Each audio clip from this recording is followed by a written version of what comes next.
6, we're back again. Kristi and Katie, your crime time friends. Stories, justice, laughs collide. True Crime Squad, come join the ride.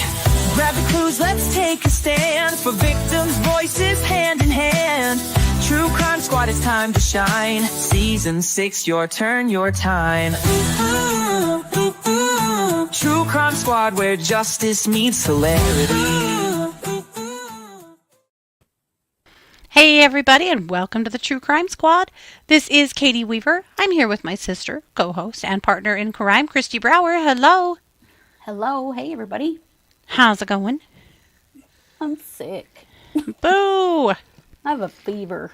That sucks. No! Other than that, good. Good. I opted for funny crime today because I'm like, that's all I'm up for, man. Hey, It's just funny. every day's a good day for funny crime. We've kind of had heavy crime all week, so We have. I think have it's a couple good. of humdingers for you today. Well, good. It's a glass day at my house. My sweet sister-in-law, Debbie, wanted to learn how to do stained glass and do a project. So we picked a project that we're both doing. Same one. Well, we're each making one. Did that make any sense? And picked all of our glass and did the initial cutting. And now she's downstairs cutting her pieces on the saw while I do the show. So Nice. this poor girl, I threw her straight at a glass saw. But like, it's not hard. And you can't cut yourself on it, really. You might be able to get like I don't know, kind of like a bad rug burn maybe, but not really. You can't really hurt yourself. So, you know. So she's just downstairs sawing away. So good on her. Cool. Yeah. But yeah, it's all good here too. Yes, this is Kristi has to go back to work. Not you, Kristi, but Kristi listener has to go back to work on Monday. It's always a mind bender for me, and I have to remember that we aren't the only people on the planet of Earth. But she lives in Australia, so they are on summer break right now and has to go back to work here shortly. Wouldn't it be wild to have Christmas over summer break? It would. That would be really weird, yeah. I have Australian clients that call me in the evening, and it's morning there. Yeah. I always try to remember to say, well, how are you this morning? Instead of, the alternative. And when you get off the phone, have a great day instead of have a good night. It's a mind bender. Keep track of. Right. She said Christmas is so hot. Right. It's very foreign to us. That is weird. That is weird, yeah. And Carolyn said that she's in Arizona this week, so they drove to the rental home that Charles rented for Lori. She said it's in a gated neighborhood, so they didn't get very close to it, but a very beautiful area. Oh, yeah. Charles did not skimp on Lori at all. When Archibald said in his closing statements that Lori really traded down, she did. It's so hard to imagine. She did. Yeah, in all the ways.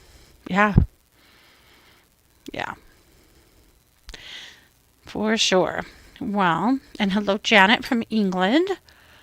Yeah. So that's what's up, and hello to all the chatters. So I don't know. I think we just get into it. We've got some interesting stuff today, you guys. Well, we'll do yours first. I'm still mind boggled at my case at how predictable these wife killers are, but and husband killers. But I do digress. Let's we'll start with some funny crime. I'm going to kick it over to you for that. Let's do it.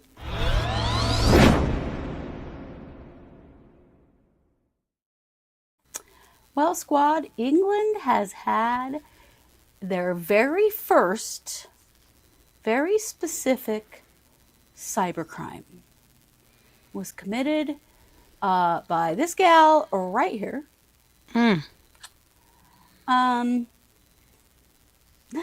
She's in trouble for cyber farting, friends. Her name is Rhiannon Evans. And let's just get that right out there. Cyber farting.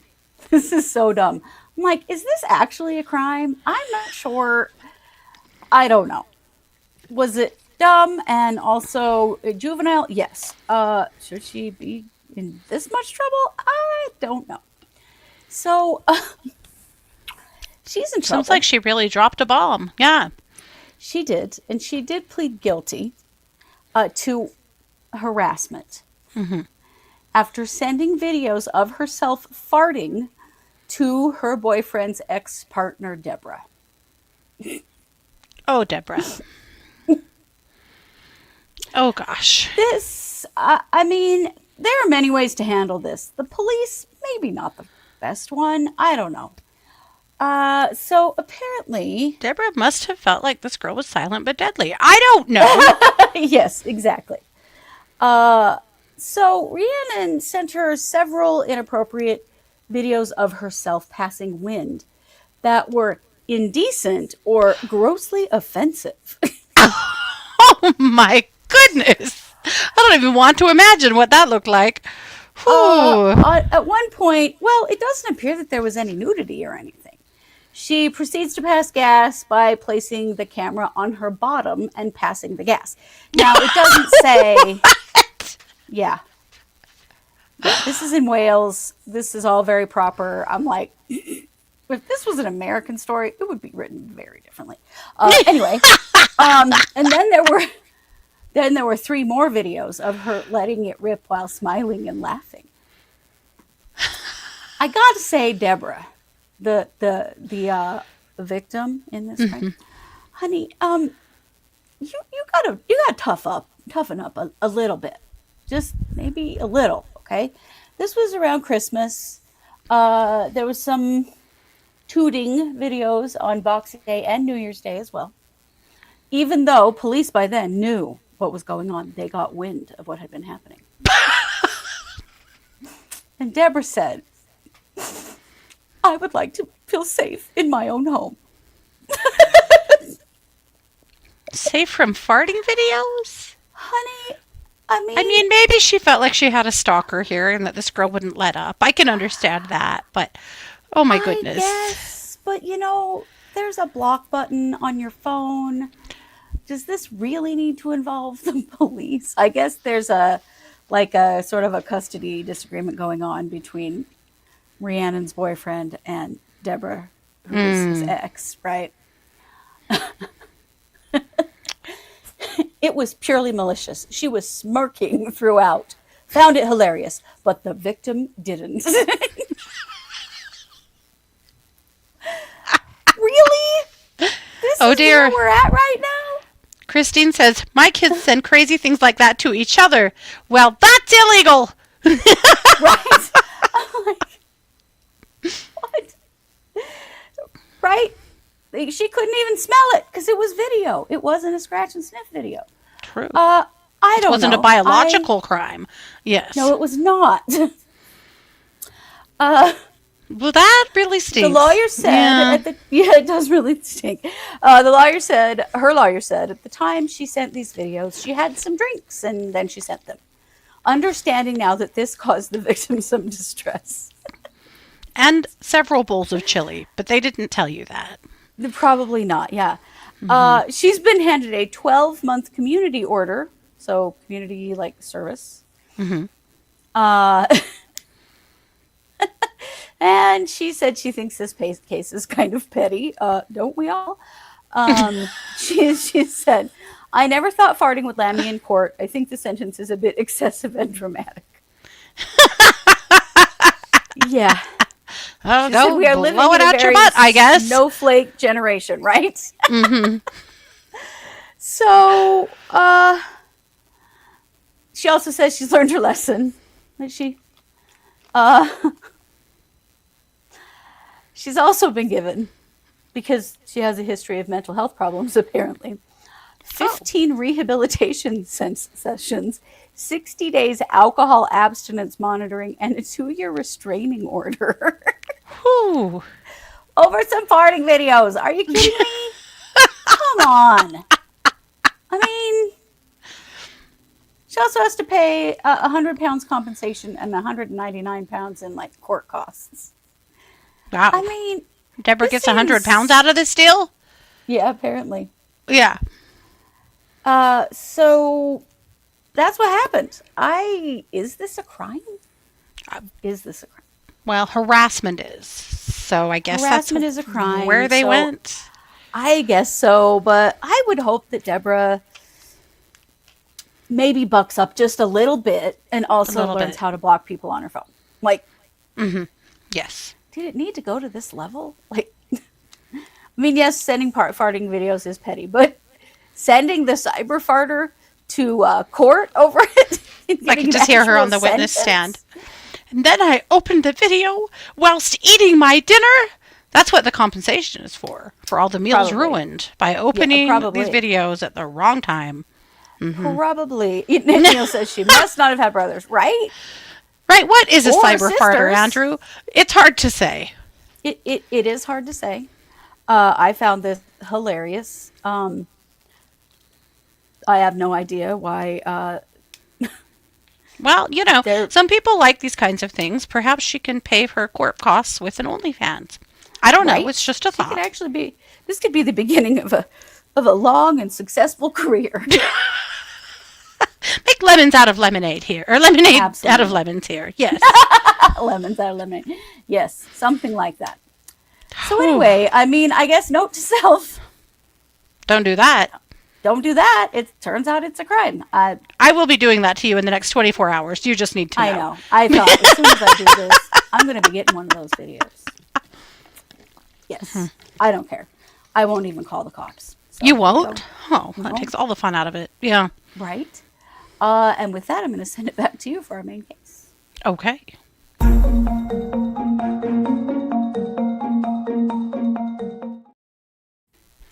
Well, that was hilarious. This is not. However, you will find some similarities in this case to some others that we've been covering for the last while that will make you think that these guys that want to poison their wives are the most predictable mofos on the planet. Uh-huh. But before, let's meet the victim. This is Betty Bowman. Betty was a pharmacist. She was 32 years old. And Betty was unfortunately murdered.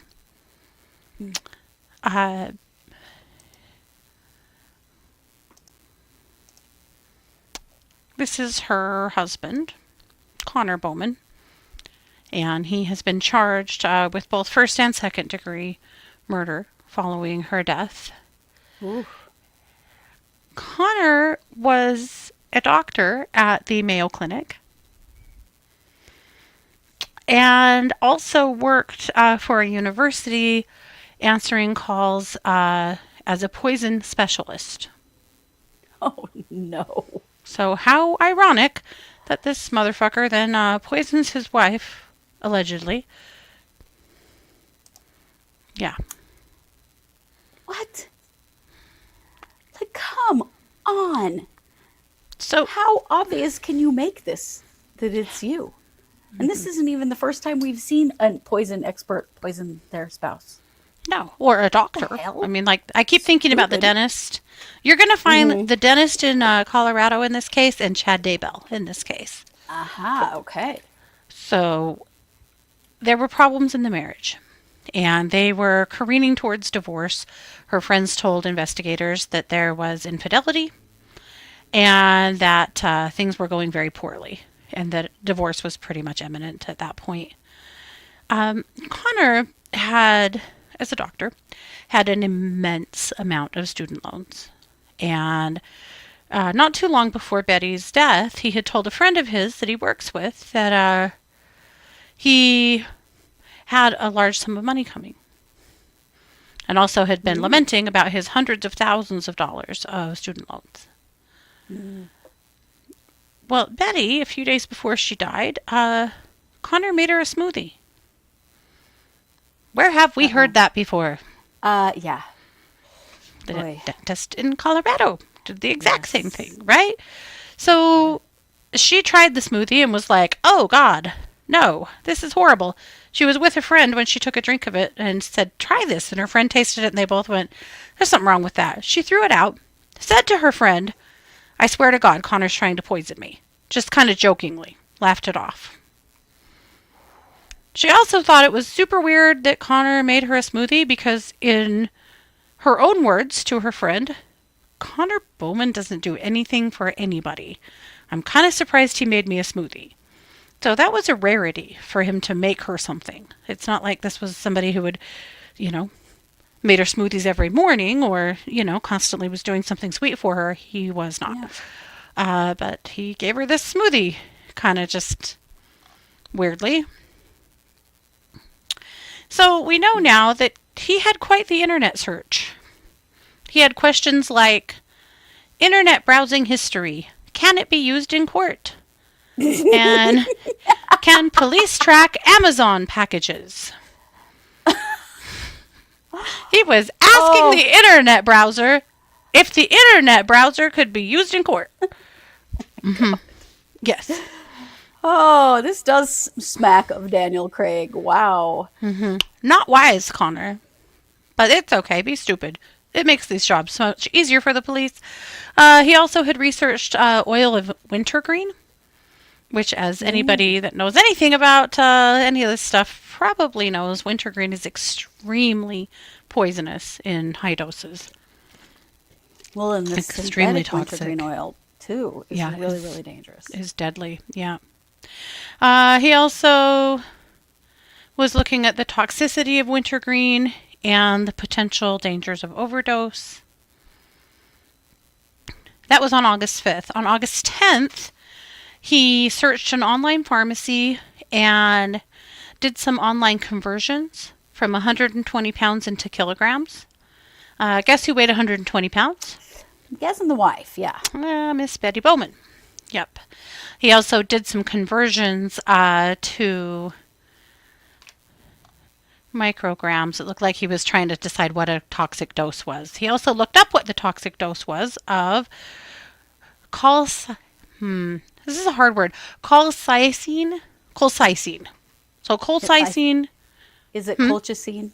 It's colchicine? I'll bet it is. Colchicine is a poison. Yes, it's also used for the treatment of gout. Yeah. So colchicine was something that he searched for and purchased from an online pharmacy for $52.20 from a place called truepill.com using, guess what? His Mayo Clinic employee email address. Remember how Daniel Craig used his dentistry license and emails and computers from work to purchase his poisons? Yeah, he had that new email address, something about waffles. So stealth. Yes. Well, that is what this genius did as well. So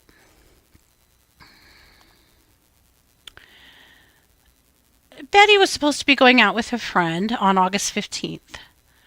And so that was on August 11th that he purchased the medication.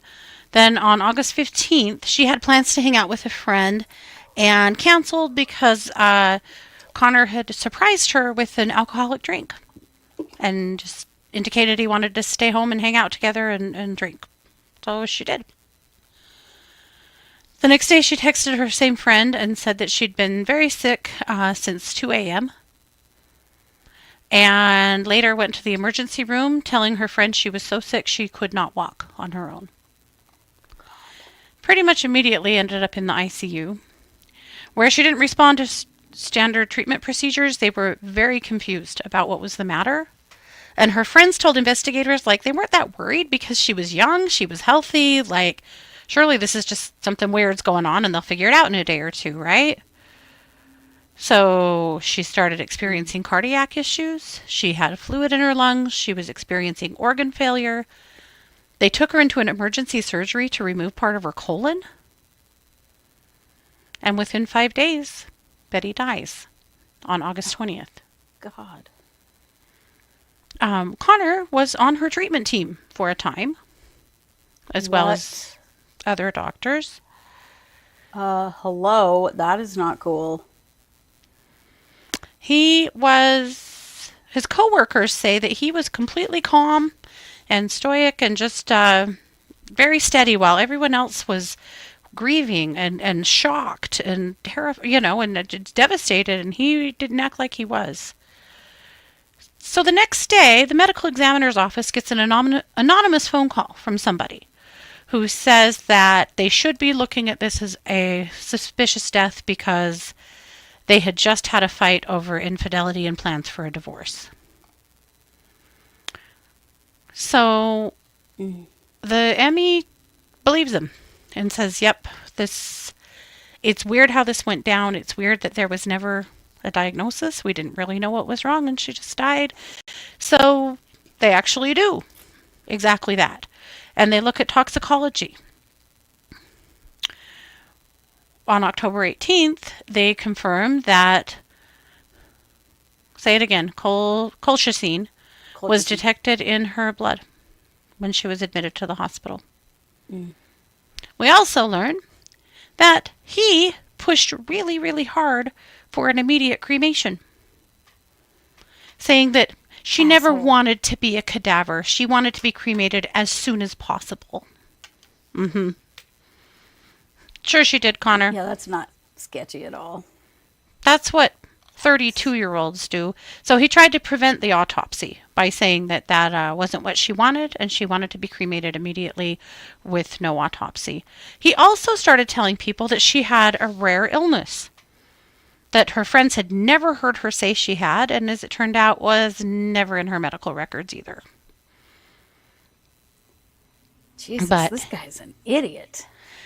He was just really banking on the arrogance of thinking that because he was a doctor, that they would just listen to him, and he was her husband, that they would just listen to him.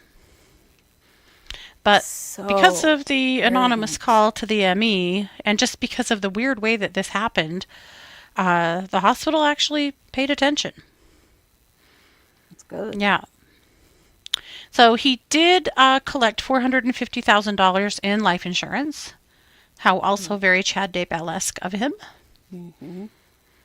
Weird. He was charged initially with second-degree murder. First-degree murder charge came later after more of an investigation into things like his internet browsing history. Yeah. You know, the one that he Googled. Can it be used in court? Turns out, yeah, Connor. Now you know. Answer, yes, yeah. it can. Now you're going to prison, jackass. Wow. Yep. So that's what happened. So that was back in 2023, August of 2023. So it's been marching slowly through the courts ever since. These two only got married, by the way, in 2021. They'd only been married for 2 years and a couple of months. Wow. That's sad. Really sad. It sounds like this marriage was pretty doomed from the start, unfortunately. According to her obituary, the couple lived in Rochester, Minnesota, where Betty worked as a diligent and capable hospital pharmacist, while Connor went through internal medicine residency. Her kindness and intelligence was noted and valued by friends and strangers alike. See, that's the crazy thing. They both worked there. So the coworkers that were the hospital staff that were so shocked and devastated by this, they were all her coworkers as well as his.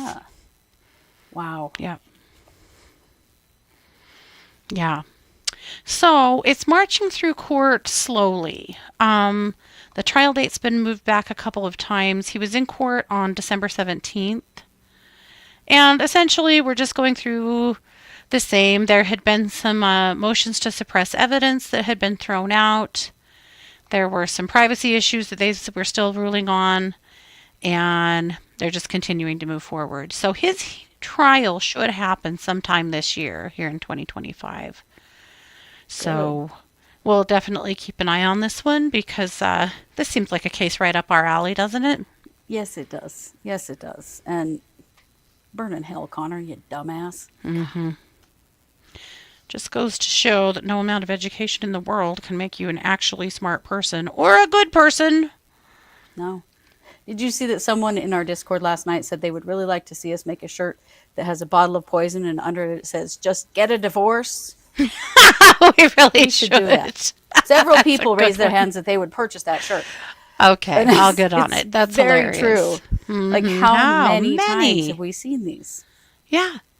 Motherfuckers, you're getting caught. Of course, for all the ones that are, how many aren't? Right? Yes, that was Kristi B's idea. I love it. Yeah. But right, like, what a psychopath are you? You know, that You don't want to be married to somebody, just don't be married to them. Like, what Right. the hell? He wanted that life insurance money to pay off his student loans. Yeah. So that Well, everything she he was worked earning. all the ways so that he could go do his residency, and then that wasn't enough for him. What an ass. Yep. He wanted all of that money in his pocket.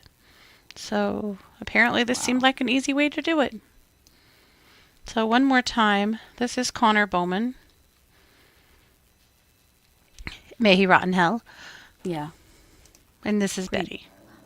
Pretty How basic cute she jackass. is. She's very cute. So cute and so full of light. She was so beloved by her family and friends. Yeah. Just incredibly sad. So, sucks to suck, Connor. We're going to keep an eye on this one, and we'll keep you guys abreast of changes moving forward with his case. He's now under our umbrella. Absolutely. So, with that, We're going to keep embarrassing you. Oh, yeah, Piece of Connor. shit. Every stupid thing we learn about you, we're going to tell the internet. Yep. That's what happens when you do shit like this. So, with that, I'm going to kick it back over to you to give us one more funny case.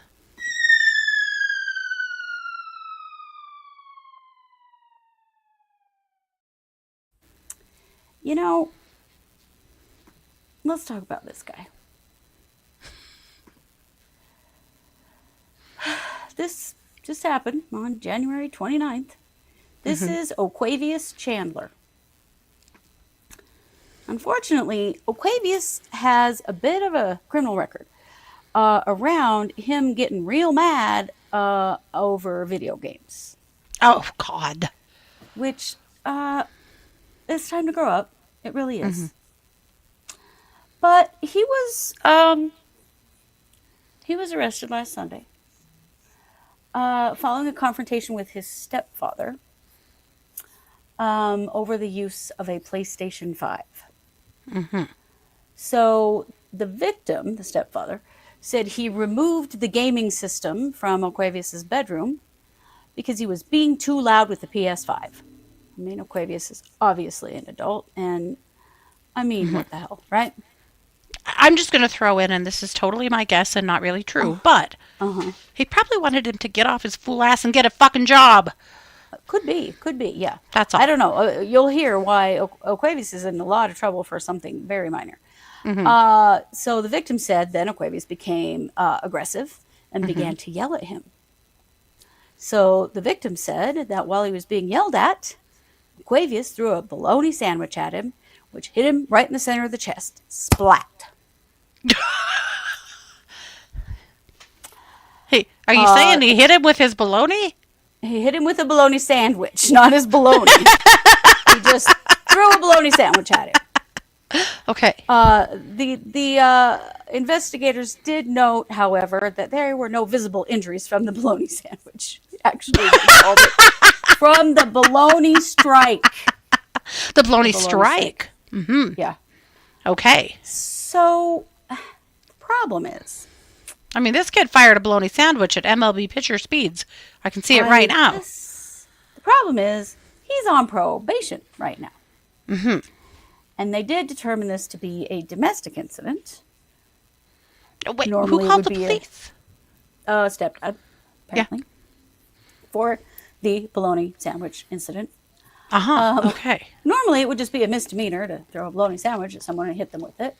But it's now been upgraded to a felony due to his multiple prior battery convictions, 2 of which also involved video games. Oh, for God's sake. Oquavius, listen. You gotta unplug from that shit, okay? This is ruining your life. You better take this opportunity in jail to dry out. Yeah.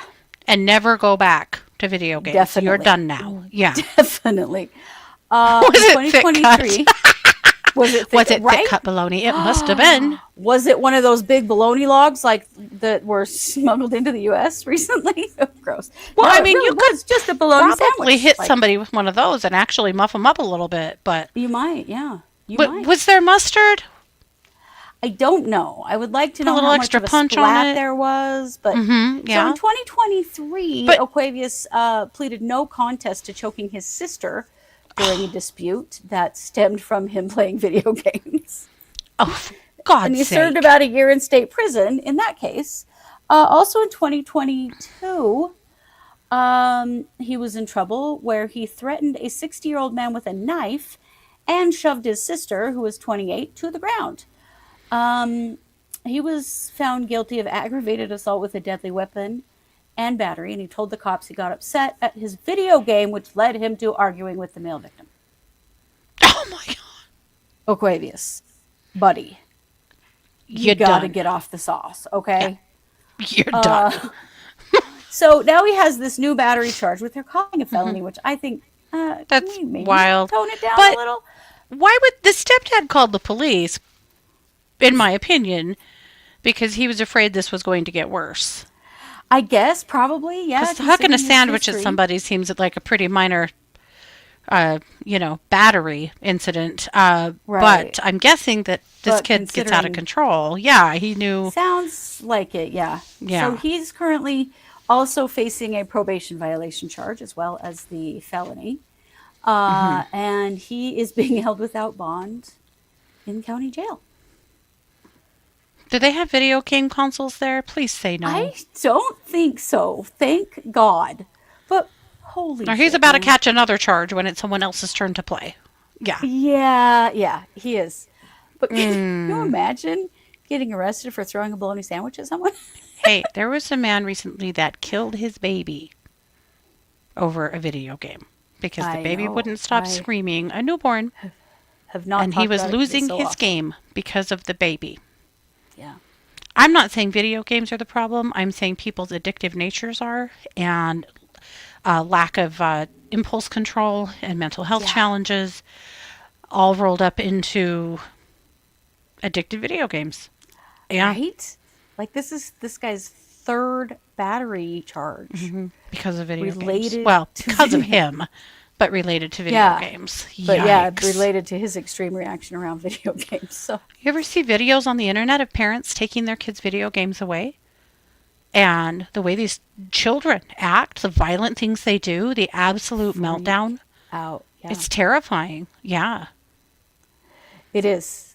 Yeah. And it can definitely go overboard. And it definitely has for this man. And I hope you get all the help you need and choose to come out and go straight right off the games. Get your baloney under control. Yeah. Get your baloney under control. Absolutely. I still think it's funny. Good Lord. Splat right in the chest. That they made a point of noting that he had no injuries from the bologna sandwich. Right. I could just hear these conversations. What are you in for? I robbed a convenience store. How about you? Bologna sandwich, man. I mean, unless you put a rock in the middle of the bologna sandwich, I don't think there's going to be much going on there.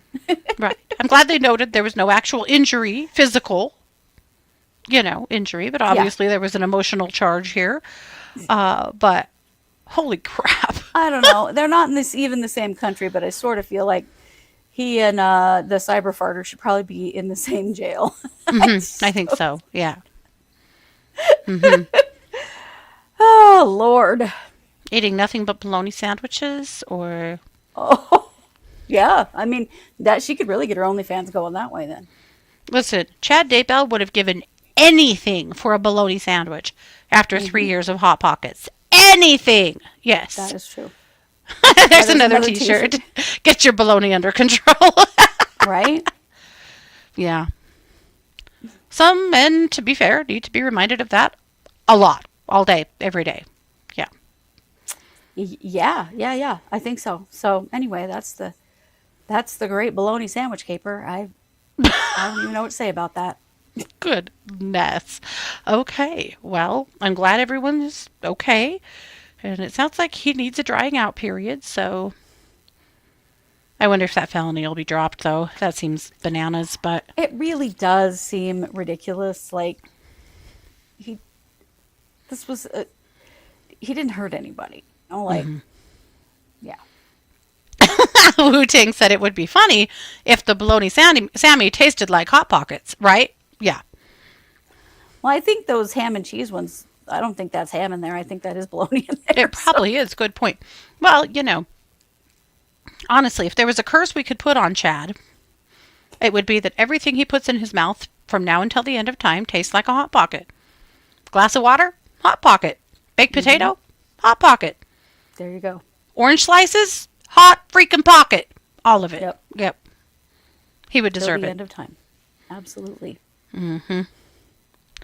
All righty. Well, that's what we've got. So we're going to be back on Monday at 6 p.m. with all new cases and a whole brand new month heading into February already. I know. February. Wow. All righty. Well, thanks for being here, guys. Please take good care of yourselves. Have a good weekend. Please, please, please be safe. Be smart. The world's a little uncertain right now. Sometimes a lot uncertain. So take good care of yourselves, please. We want you here. We do. And watch out for those around you, too. All righty. Well, this has been yet another production of the True Crime Squad. Bye, everybody.